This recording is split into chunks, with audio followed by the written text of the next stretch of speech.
Iguodala to Curry, back to Iguodala, up for the layup. Oh, blocked by James. It's over. It's over. Cleveland is a city of champions once again.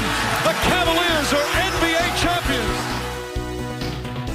That sound means it's time for Cavs on the Break NBA podcast, part of the Press Play Podcast Network. I am your host, Chase Smith, and with me, he covers your Cleveland Cavaliers for Sports Illustrated, and that is super cool to say. The one, the only Sam Amico. Sam, dude, this Cleveland sports, man, is just unparalleled. Yeah, it's there is never a dull moment, that is for sure, even when the teams aren't making the playoffs. Moments into All-Star Weekend, I don't even know if the All-Star Weekend had a chance to breathe. Reports, you reported one of the first ones, Beilein is on the way out, and the Cavs head coach. What is going on, Sam? Chase, there's a lot of things at play. You know, I'll be honest, it caught me the first time I saw the report was ESPN, and it caught me by surprise. Again, you know, the Cavs are full of surprises. I'll say that for them. You know, the Andre Drummond trade was a big surprise. And now we have this information or, you know, reports about John Beilein that are obviously very accurate. You know, Chase, I will say there have been more than a few times, probably since about November, where I have left the post-game or even mostly the post-game press conference and joked to other members of the media, you know, and not to make light of it, but I've actually joked and said, John Beilein looks like he would rather be coaching Eastern Illinois or, you know, Missouri State or something. He just doesn't look comfortable. And I don't say that, you know, to say the guy isn't putting forth his all, because I really think he is. He's giving the job his all. And, the team is not, he's not really getting anywhere. They're kind of spinning their wheels. And I think that's had a real impact on him. And more than anything, Chase, and this is just my own thoughts, this isn't anything based on any kind of fact, it's all speculation, but as a first-time NBA coach, I compare him to Brad Stevens in Boston and Billy Donovan in Oklahoma City. But those guys are younger, you know, considerably younger, and those guys were hired to coach in situations that were a lot different. I mean, Billy Donovan was hired to coach Kevin Durant and Russell Westbrook for a Thunder team that was in contention, you know, and Brad Stevens was hired to coach a Celtics team that was like a year away from serious contention. So those guys were put in very different situations. And John Beilein is a teacher, right? Mm-hmm. He's a guy who's known as a teacher. And, you know, in college, you get maybe 2 games a week and 4 practices. You get a day off. So there's, you know, but you're having like 4 practices a week. And as a coach who's known as a teacher and needs to implement his system and needs some time to teach that, well, you know, in the NBA, you're lucky. You're lucky if you get 2 practices a week. Usually it's 1 because you're playing so many games. You're traveling so much.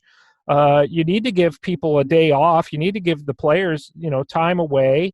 And it's hard to be a teacher in this situation because, you know, his teaching moments have to come almost always during the games. And that's not something he's used to. This is a man who cherishes and has always cherished practice time. And he was always afforded that in 41 years of coaching the college game. And, you know, that's why the NBA can be such a tough road for college coaches who are brought in to help revamp a program or you know, a team, a franchise at the NBA level. You know, at the end of the day, Sam, the Cavs have underperformed. And I know we didn't expect the team to be great, but sitting at 14-40, the second to worst record in the NBA, losing to the Warriors, who have the worst record in the NBA, with a lot of young talent, high draft picks that show promise, with a coach who was very successful in college, lost players to the NBA, really failed expectations. Honestly, I mean, yeah, this is maybe a matter of fit, but it's like he hasn't done a good job. Whatever connections needed to be made, whatever transition from college to NBA, it's always, it seems college coaches have a hard time. There's a track record of failed coaches. The outliers are the successful ones, whether it's Billy Donovan or Brad Stevens, and those are just more recent. But he should have done better than this. And to have him 50, 60 games in say, hey, like I'm not going to follow through this 5-year contracts in 5 years. He said, yeah, I'll do this for 5 years. Yeah. Could he figure this out, or has he lost the team that much?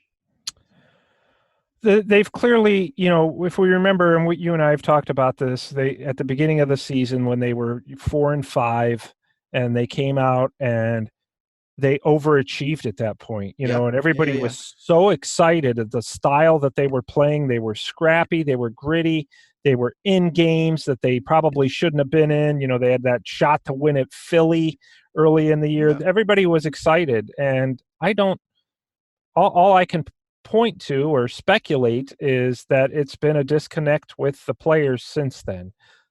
We've heard the reports, it must have been in November or early December, about some player unrest with the coaching style.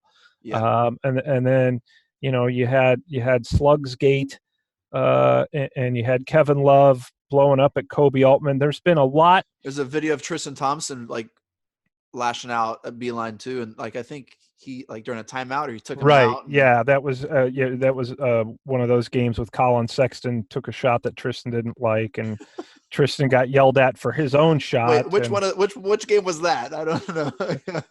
Probably any number of games, okay. But we'll save that for another day. But I just think I think he got to the point, and the players got to the point where there was a disconnect.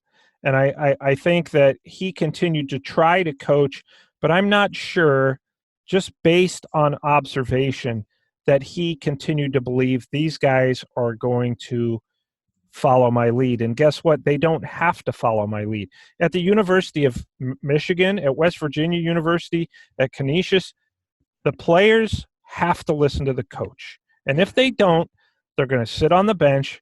Their draft stock will get hurt. Their college career, their college legacy will get hurt.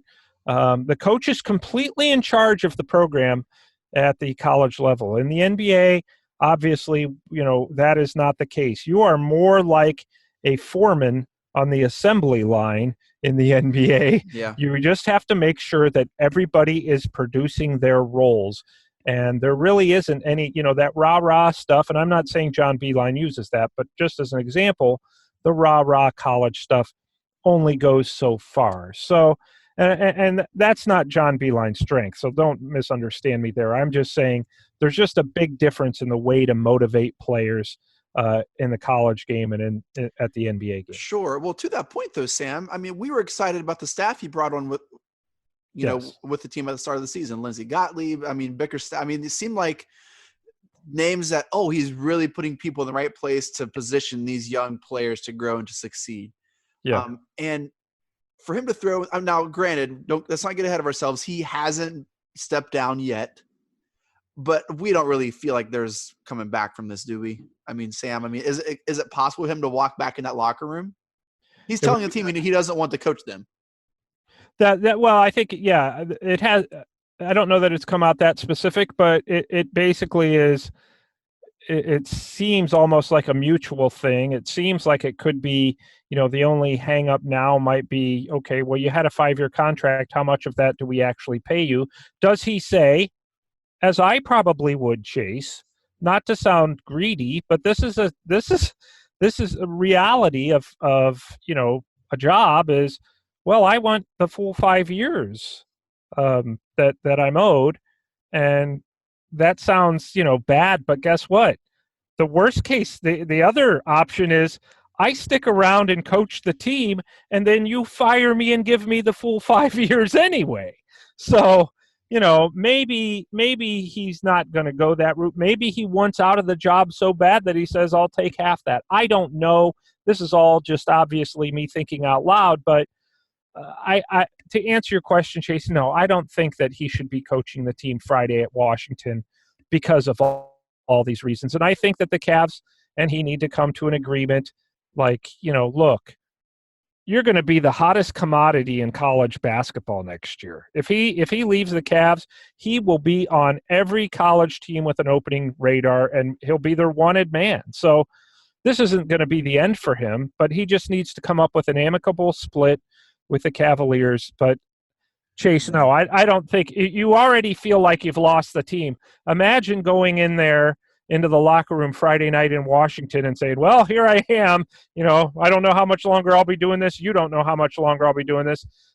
That's no way to reconnect with the players. And I think that both sides really need to move on right now. To be 60 games in and say, this isn't for me. Did he not understand the commitment? Did he not understand the different style of coaching? Like, I mean, he's not he's been in basketball for all of his life. He's a really incredibly intelligent man when it comes to, like, how did it, I mean, I just don't understand.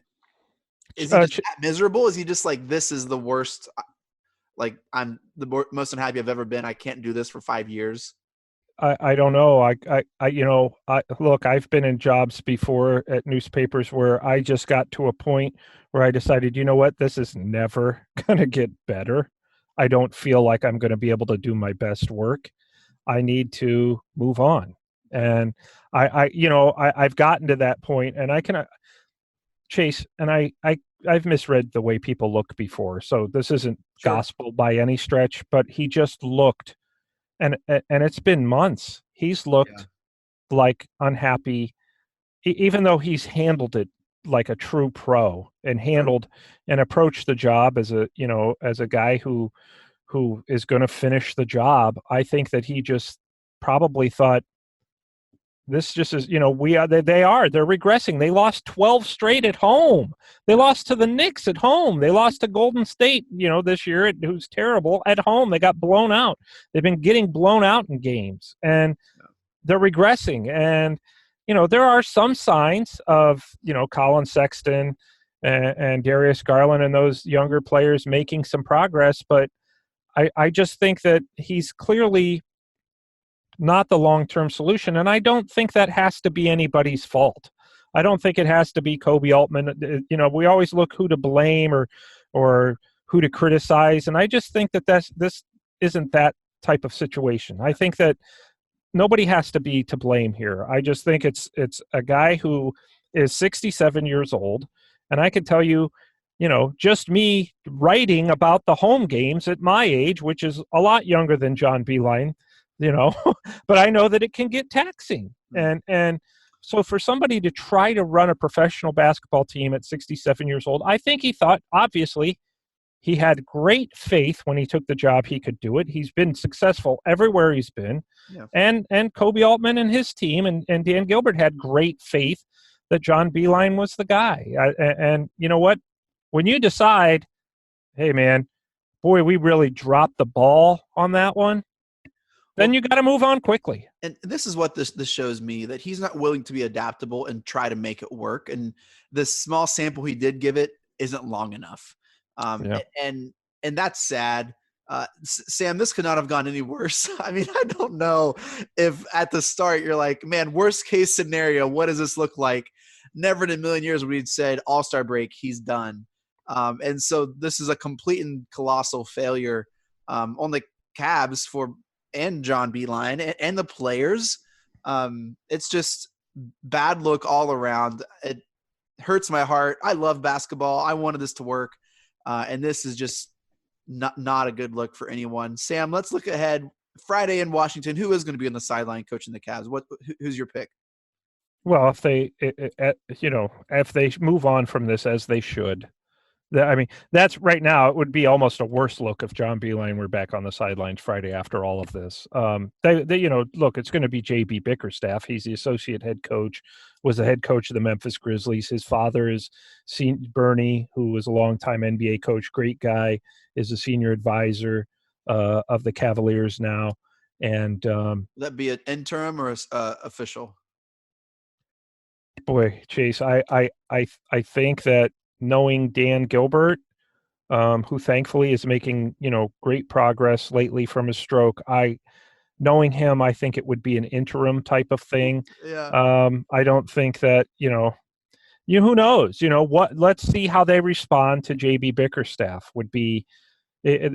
I think JB has proven that he can do a good job in these type of situations. He was in Memphis last year when it was a terrible situation, and they made the best of it. And But this isn't to say the Cavs are in a terrible situation, but they've got a lot of work ahead of them. there are some names, Sam, out in the market. You got Fitzdale, right? Yeah. He's coaching. Yeah. Oh gosh, who was that? Tibbs. He's still available. He's Yeah. probably Those are all down some throat lozenges somewhere. those are all really NBA experienced guys who have been through all this. Yep. And of course, we know Dan Gilbert, and if this opens up at the end of the year, he swings for the fences, right? I mean, you're going to have a high draft pick. You're going to have a lot of young talent, and you're going to want a coach who can, you can't keep tanking like this. You want a coach that can put together some wins. I don't know. I would like. You have to show progress. You have to show progress, and they're not. They're regressing. Yeah. So I don't mind giving Bickerstaff kind of an interim title, and then this offseason, again, hire a coach and slap a 5-year. you ever see that meme where it's like the guy at the some water's leaking and he slaps tape on it, but they put words over the tape. And I just imagine like a 5-year plan, and that's what's going to stop them. Well, there's been a lot of coaches. I mean, we talk about the Browns. Look at their coaches. The Cavs have been just as bad. And since firing Mike Brown the first time in 2010, I think they're at like 7. I don't know. I haven't actually done the counting, but they've had Mike Brown and Ty Lue. I got it right here. Since Mike Brown in 2005, you had Byron Scott, Mike Brown again, David Blatt, Tyronn Lue, Larry Drew, John Beilein, and then Bickerstaff probably. Okay, so you'll have Mike Brown was fired in 2010 the first time. 2005, 2010. So that's 6 in what? In 10 years, I guess. I don't know, but my point is that it's not good. You need some stability. You can build a winner in a smaller market without LeBron James. The Cavs have not figured out how to do that, but you can do it. The San Antonio Spurs did it. The Milwaukee Bucks did it. The Indiana Pacers, a team that's constantly ignored, has put together continuous regular seasons that is giving their fans great hope. And guess what? The Pacers are a team that's a player away. Eventually, you got to get to that point where you feel like we're a player away, or guess what? Now we're there. We got our Giannis Antetokounmpo, we got our Kawhi Leonard or whoever in the draft, and you can build a winner in these small markets.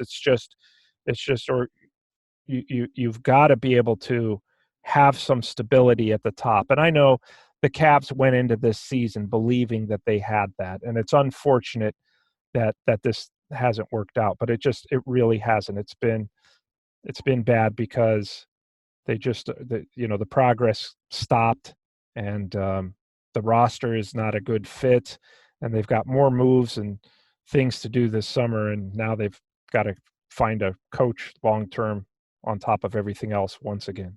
Some other coaches, notably to coach around 40 to 50 games, the late Chuck Daly had a 41-game stint in 81 and 82, and Keith Smart, 2003, coached for about 40 games. Now, I'm going way back, Chase, real fast. Yeah. I can remember when Jerry Tarkanian, the famous coach from UNLV, who during the 90s was Tark the Shark and led it.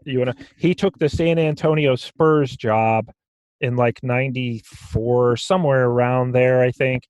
And he coached them that was his only NBA experience. It was like John Beilein. He was older.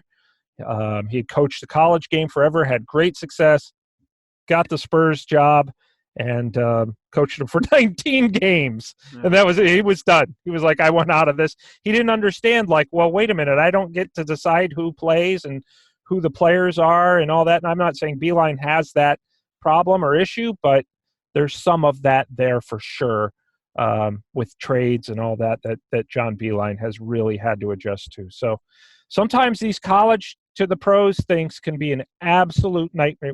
So when they work great. When they don't, man, they can be a real nightmare. Yeah. Well, bottom line is we'll have a new coach here on Friday in Washington. Probably, again, hasn't been official. You're going on NBA TV tomorrow, which when you listen to this might be today. Sam, what time does that air?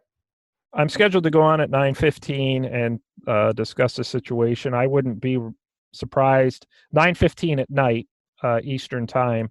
I'm going on NBA TV. I wouldn't be surprised. Be resolved by then. If it's not resolved by then, yeah. Well, that does it for Cavs on the Break NBA podcast. Thank you so much for downloading and listening. Make sure to follow us on Twitter at Cavs on the Break. We always follow back. We can promise you that. Shouts to the Press Play Podcast Network for making this possible. Follow Sam on Twitter at Amico Hoops. Get all of his work and writings on Sports Illustrated, analysis, player quotes, interviews, insider info. Do not miss out. And tomorrow, February 18th, whenever you listen to this, Sam is on NBA TV. Check him out, talking all things Cavs and Coach Beilein. Sam, any final thoughts? Yeah, hang in there, Cavs fans. Just keep the faith, and look, the Cavs want to win as badly as you, and it's just a matter of getting there. So hang in there. The way we can go is up. That's right. Yeah. Better days are ahead. Let's hope. All right, Mike Breen, take us out. Congratulations, Cleveland. Your decades-long wait is finally over. The Cavaliers are NBA champions.